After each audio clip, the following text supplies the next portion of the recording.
has to be asked, what does a future look like where humans are no longer the creators of value? The ugly post-automation scenario is likely to become a reality in at least a few countries where the mentality is that people should just work for a living. In this scenario, universal basic incomes won't really be there at all.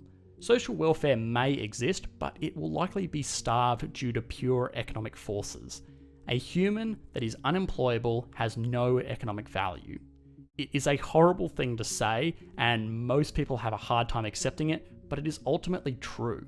We live in a world today where most of us trade our time for money, and then we trade that money for goods and services. Pure transactional economics does not give money to people if their time is worthless. So, at the most fundamental level, if we take away money as the middleman, businesses are really just giving people food, housing, clothing, etc. in exchange for their productive time. If their time no longer has any value, businesses will no longer provide them with housing, food, and clothing because, well, why should they? So, who will these businesses trade with then? Well, each other.